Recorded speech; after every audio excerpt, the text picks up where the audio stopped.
Hello class 12, welcome back to my channel. आज हम करेंगे पार्टनरशिप फंडामेंटल्स का पार्ट 8।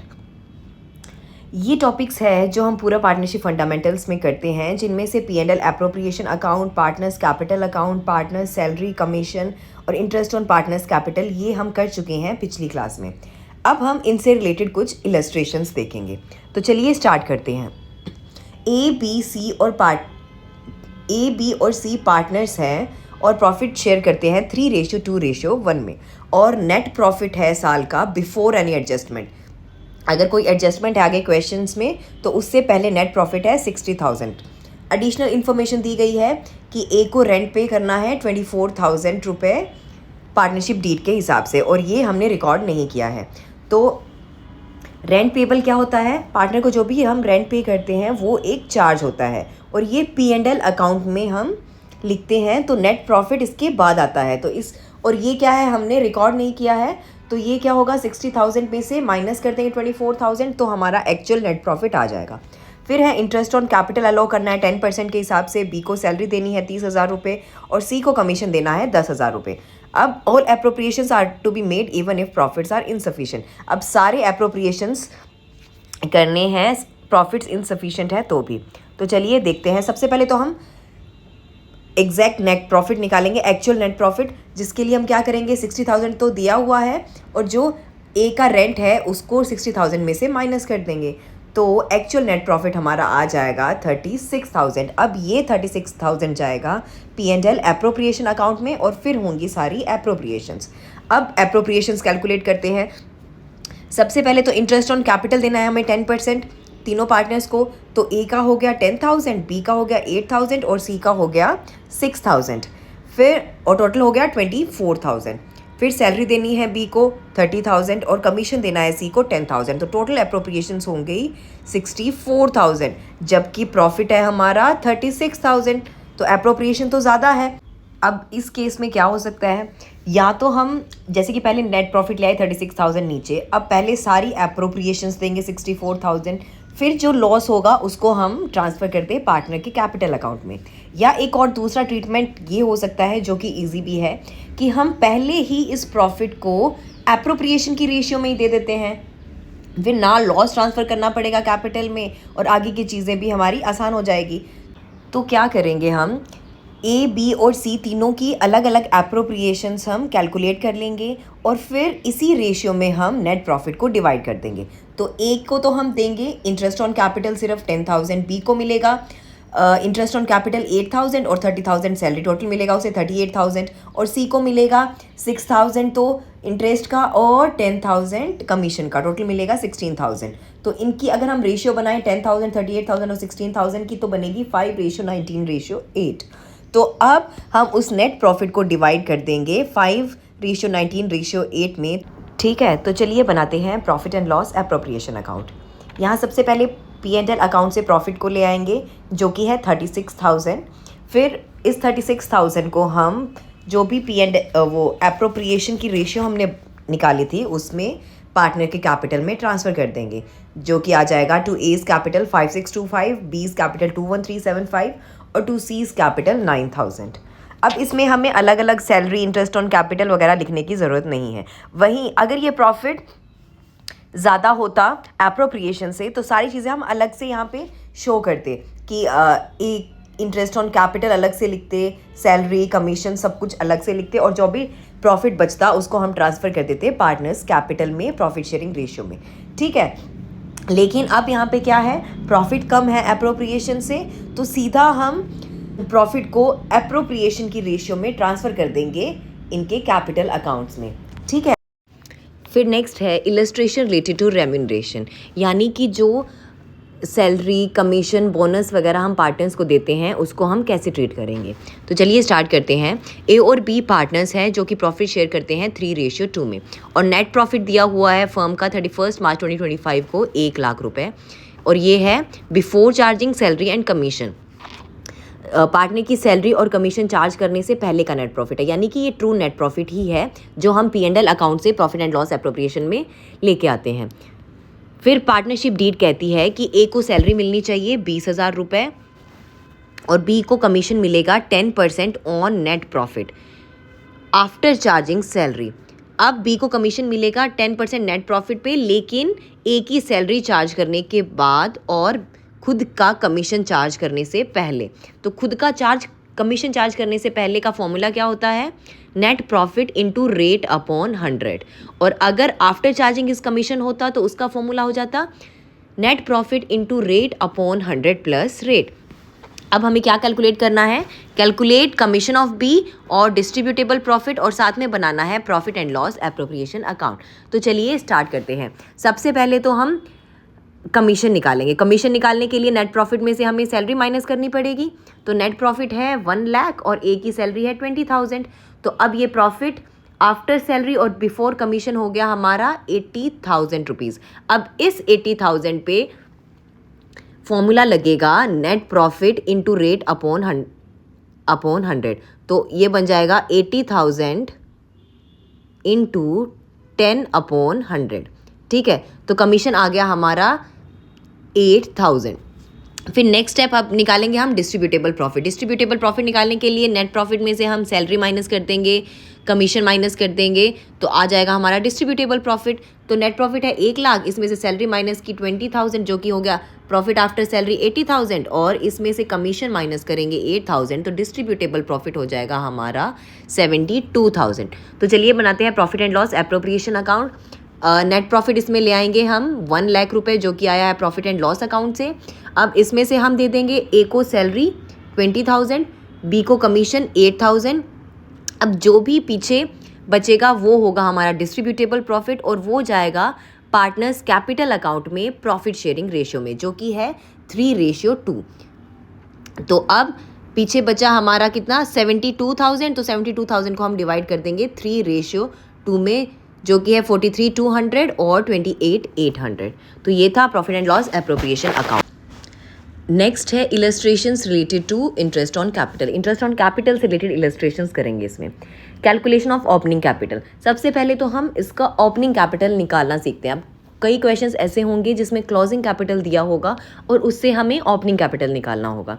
अब आप सोच रहे होंगे कि ये ओपनिंग और क्लोजिंग कैपिटल क्या होता है। ओपनिंग कैपिटल तो होता है जैसे कि नया साल शुरू हो रहा है 1 अप्रैल 2025 को, तो इसमें क्या है, ये हमारी ओपनिंग कैपिटल होगी, उस दिन जो कैपिटल होगी। अब पूरे साल में क्या होगा कि पार्टनर ने हो सकता है कुछ एडिशनल कैपिटल इंट्रोड्यूस किया हो, या कुछ ड्राइंग्स कर ली हो, या उन्हें कोई सैलरी मिली है, बोनस कमीशन ये सब मिला है, नेट प्रॉफिट भी तो है जो जाता है कैपिटल में। तो ये सब चीज़ें प्लस माइनस होके जो 31 मार्च 2026 को आएगा वो होगा क्लोजिंग कैपिटल। तो चलिए निकालना सीखते हैं ओपनिंग कैपिटल। ए और बी पार्टनर्स हैं जो कि प्रॉफिट शेयर करते हैं 3:2 में, और 31 मार्च 2025 को क्लोजिंग कैपिटल दिया हुआ है ए और बी का, जो कि है 80,000 और 60,000। अब कुछ इन्फॉर्मेशन दी हुई है। ड्राइंग्स ड्यूरिंग द ईयर, ए और बी ने ड्राइंग्स की है 10,000 और 5,000 की। इंटरेस्ट ऑन कैपिटल है 10% जो कि है 6,000 और 4,000, और सैलरी दी है ए को 12,000, और प्रॉफिट है साल का 45,000। अब देखो ओपनिंग से क्लोजिंग कैपिटल तक पहुंचने के लिए हम क्या करते हैं, ओपनिंग कैपिटल में अगर इंटरेस्ट ऑन कैपिटल मिल रहा है तो इससे क्या होता है, कैपिटल इंक्रीज होता है, तो वो हम उसमें ऐड करते हैं। अगर कोई पार्टनर ड्राइंग्स कर रहा है तो इससे कैपिटल कम होता है, तो ये माइनस कर देते हैं। अगर सैलरी मिल रही है तो इससे भी कैपिटल बढ़ेगा, तो ये प्लस हो जाएगा। तो जो जो चीज़ें कैपिटल को बढ़ाने वाली होती है वो हम ओपनिंग कैपिटल में ऐड करते जाते हैं, और जो कम करने वाली होती है कैपिटल को वो उसमें से माइनस करते जाते हैं। तो उससे हम पहुंच जाते हैं क्लोजिंग कैपिटल तक। लेकिन अब हमें उल्टा करना है, रिवर्स चलना है। क्लोजिंग कैपिटल से हमें जाना है ओपनिंग कैपिटल तक। तो इसमें क्या होगा, जो भी चीज़ें ओपनिंग कैपिटल में हम प्लस माइनस करते हैं क्लोजिंग कैपिटल तक पहुंचने के लिए, उससे रिवर्स होगा क्लोजिंग कैपिटल से ओपनिंग कैपिटल में जाने के लिए। जो चीज़ें प्लस होगी उधर वो इधर माइनस होंगी, जो उधर माइनस होगी वो यहाँ प्लस होगी। तो चलिए स्टार्ट करते हैं। सबसे पहले तो हम नेट प्रॉफिट को डिवाइड करेंगे ए और बी में। तो नेट प्रॉफिट है 45,000, इसको हम 3:2 में डिवाइड कर देते हैं ए और बी में, तो बन जाएगा 27,000 और 18,000। अब हम कैलकुलेट करेंगे ओपनिंग कैपिटल। तो क्लोजिंग कैपिटल दिया हुआ है ए का 80,000, अब इंटरेस्ट है 6,000। ये क्या है, इंटरेस्ट ऑन कैपिटल है, तो ओपनिंग कैपिटल में तो ये प्लस होता है, क्योंकि ये कैपिटल को बढ़ाता है। अब हमें क्लोजिंग कैपिटल से ओपनिंग कैपिटल तक जाना है तो ये हो जाएगा माइनस।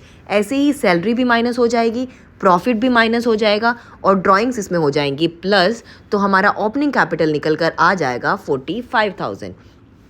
ऐसे ही बी का कैपिटल भी निकलेगा। क्लोजिंग कैपिटल दिया हुआ है 60,000, इंटरेस्ट प्रॉफिट ये दोनों इसमें से माइनस हो जाएंगे 4,000 और 18,000, और ड्राइंग्स हो जाएंगी इसमें प्लस, जो कि है 5,000। तो ओपनिंग कैपिटल हमारे पास आ जाएगा 43,000। अब जो भी प्रोविजंस हमने इंटरेस्ट ऑन कैपिटल के पिछली क्लास में देखे थे उससे रिलेटेड इलस्ट्रेशन करेंगे। तो चलिए स्टार्ट करते हैं। पी और क्यू पार्टनर्स है जो प्रॉफिट्स और लॉसेस शेयर करते हैं 4:1 में। उनकी कैपिटल है 1.5 लाख और 1 लाख रुपए। अब हमें ये 4 केसेस दिए गए हैं और इन सब केसेस में हमें अलग अलग जर्नल एंट्रीज बनानी है। ठीक है, तो चलिए स्टार्ट करते हैं फर्स्ट केस से। पार्टनरशिप डीड साइलेंट है अबाउट इंटरेस्ट ऑन कैपिटल और प्रॉफिट है 25,000 रुपये। अब पार्टनरशिप डीड में कुछ भी नहीं बताया हुआ कि इंटरेस्ट ऑन कैपिटल देना है या नहीं, तो अगर पार्टनरशिप डीड साइलेंट होती है तो हमें इंटरेस्ट ऑन कैपिटल नहीं देना होता। तो प्रॉफिट है 25,000 रुपये। ये क्या है? प्रॉफिट एंड लॉस अकाउंट का प्रॉफिट है। तो इस प्रॉफिट को हम पहले लेके जाएंगे profit and loss appropriation account में। तो एंट्री हो जाएगी profit and loss account debit 25,000 to profit and loss appropriation account 25,000। अब प्रॉफिट एंड लॉस एप्रोप्रिएशन में कोई और एप्रोप्रिएशन नहीं है, तो ये सीधा चला जाएगा, ये सारा का सारा प्रॉफिट सीधा चला जाएगा पार्टनर के कैपिटल अकाउंट में। तो एंट्री बन जाएगी profit and loss appropriation account debit to P's capital to Q's capital. अब ये क्या है? प्रॉफिट है, इसलिए उनकी कैपिटल इंक्रीज हो रही है, तो कैपिटल्स को हम कर रहे हैं क्रेडिट और profit and loss appropriation account हो जाएगा डेबिट। फिर नेक्स्ट केस है interest on capital at the rate 8% per annum और लॉस दिया हुआ है 10,000। अब एक प्रोविजन ये भी था कि अगर लॉस है और इंटरेस्ट ऑन कैपिटल के बारे में कुछ भी नहीं बताया हुआ डीड में कि वो चार्ज है या एप्रोप्रिएशन, तो हम उसे एप्रोप्रिएशन की तरह ट्रीट करते हैं और लॉस के केस में इंटरेस्ट ऑन कैपिटल प्रोवाइड नहीं किया जाता। तो इसकी क्या एंट्री होगी? सबसे पहले तो हम लॉस को ट्रांसफर करेंगे P&L एप्रोप्रिएशन अकाउंट में। तो एंट्री बन जाएगी profit and loss appropriation account debit to profit and loss account, और इस लॉस को हम डिस्ट्रीब्यूट कर देंगे पार्टनर्स के बीच में। तो क्योंकि ये लॉस है तो ये कैपिटल को कम करेगा, इसलिए पार्टनर्स के कैपिटल अकाउंट यहाँ हो जाएंगे डेबिट। फिर नेक्स्ट केस है interest on capital at the rate 8% per annum और प्रॉफिट है 20,000। अब इंटरेस्ट ऑन कैपिटल हमें दिया हुआ है 8% है और प्रॉफिट भी है 20,000। तो प्रॉफिट के केस में इंटरेस्ट ऑन कैपिटल हम देते हैं। तो 8% इंटरेस्ट ऑन कैपिटल जब हम कैलकुलेट करेंगे तो P का बन जाएगा 12,000 और Q का हो जाएगा 8,000। 12 और 8 दोनों हो गए 20,000 और 20,000 ही हमारा प्रॉफिट है। तो ये सारा का सारा प्रॉफिट चला जाएगा इंटरेस्ट ऑन कैपिटल में। तो P&L एप्रोप्रिएशन में अकाउंट में कोई बैलेंस नहीं बचेगा, तो कोई भी प्रॉफिट पार्टनर के कैपिटल में ट्रांसफ़र नहीं होगा। ठीक है, तो सबसे पहले तो हम ये जो प्रॉफिट P&L अकाउंट का है इसको हम ट्रांसफ़र करेंगे P&L एप्रोप्रिएशन अकाउंट में। तो उसके लिए एंट्री हो जाएगी profit and loss account debit to profit and loss appropriation account, जो कि है 20,000। अब जब हम इंटरेस्ट ऑन कैपिटल अलाउ करते हैं तो उस टाइम क्या एंट्री होती है? Interest on capital account debit to P's capital to Q's capital. Interest on capital expense है इसलिए डेबिट होता है, और पी और क्यू का कैपिटल इसलिए क्रेडिट होता है क्योंकि इंटरेस्ट ऑन कैपिटल से उनका कैपिटल बढ़ेगा। ठीक है, अब क्या है? अब हम इसको इंटरेस्ट को हम ट्रांसफ़र कर देंगे profit and loss appropriation account में साल के एंड में। तो इसकी एंट्री बन जाएगी profit and loss appropriation account debit to interest on capital. ठीक है, फिर नेक्स्ट केस है interest on capital at the rate 8% per annum as charge against profit और प्रॉफिट है 15,000। अब इंटरेस्ट ऑन कैपिटल फिर से 8% है, लेकिन इस बार डीड में बताया गया है कि इसे एप्रोप्रिएशन की तरह ट्रीट नहीं करना। ये P&L एप्रोप्रिएशन अकाउंट में नहीं जाएगा, इसे हम ट्रीट करेंगे एज अ चार्ज। तो ये जाएगा प्रॉफिट एंड लॉस अकाउंट में। अब ये जो प्रॉफिट दिया हुआ है ये भी क्या है? ये एक्चुअल प्रॉफिट नहीं है 15,000। ये क्या है? ये प्रॉफिट दिया गया है इंटरेस्ट ऑन कैपिटल चार्ज करने से पहले। तो देखा जाए तो 20,000 तो इंटरेस्ट ऑन कैपिटल ही बन रहा है, तो फिर प्रॉफिट तो आएगा ही नहीं प्रॉफिट एंड लॉस अकाउंट में, क्योंकि प्रॉफिट ये 15,000 ही है। तो 20,000 जब हम इंटरेस्ट ऑन कैपिटल इसमें से माइनस करेंगे तो प्रॉफिट एंड लॉस अकाउंट में आएगा लॉस, जो कि होगा 5,000 रुपीज़। तो चलिए स्टार्ट करते हैं।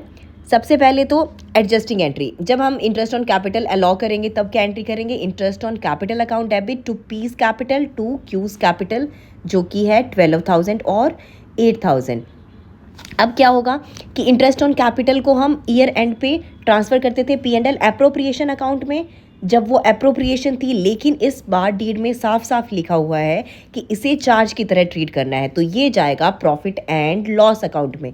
तो एंट्री हो जाएगी profit and loss account debit to interest on capital 20,000। अब क्या है, प्रॉफिट एंड लॉस अकाउंट में क्या आया है, लॉस 5,000 का, जो कि हम ट्रांसफ़र कर देंगे profit and loss appropriation account में। तो एंट्री बन जाएगी profit and loss appropriation account debit to profit and loss account which is 5,000। अब ये 5,000 लॉस बेयर करेंगे दोनों पार्टनर्स, और इसकी एंट्री हो जाएगी P's capital account debit Q's capital account debit to profit and loss appropriation account.